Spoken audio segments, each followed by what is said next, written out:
கிறிஸ்துவுக்குள் அன்பானவர்களே, உங்களை சந்திப்பதில் மகிழ்ச்சி அடைகிறேன். எரேமியா 32:19. யோசனையிலே பெரியவரும் செயலிலே வல்லவருமாயிருக்கிறீர்.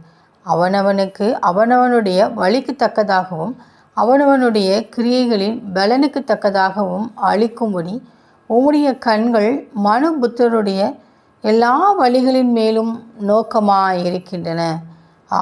மாணவர்களே, நம் தேவனாகிய கர்த்தர் அவர் யோசனையில் பெரியவர், செயலில் வல்லவராயிருக்கிறார்.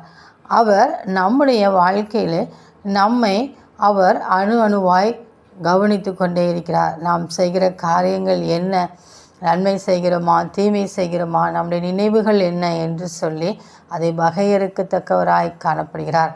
எனவே பரிசுத்தம் உள்ள தேவனாகிய கர்த்தருக்கு முன்பாக நாமும் பரிசுத்தமாய் காணப்பட வேண்டும். தேவனாகிய கர்த்தர் நம்மிடத்தில் எதிர்பார்ப்பது அவருடைய பரிசுத்தம். அந்த பரிசுத்தத்திற்கு நாம் எவ்வளவு முக்கியத்துவம் கொடுக்கிறோமோ அதற்கேற்ற பலனையும் அதற்கேற்ற கிரியைகளையும் தேவன் அறிந்திருக்கிறார்.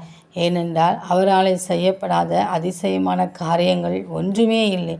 நம்முடைய வாழ்விலே இருக்கிற எல்லாவித பரிசுத்த குலைச்சல்களையும் நாம் நீக்கி போட்டு அவருக்கு முன்பாக உண்மையும் உத்தமமாய் காணப்படும் போது அவர் நம்முடைய வாழ்விலே எல்லா காரியத்தையும் செய்து அவர் நம்மை நேர்த்தியாய் நடத்துவார். ஏனென்றால் நம்முடைய எல்லா வழிகளிலும் அவருடைய கண்கள் நோக்கமாக இருக்கிறது.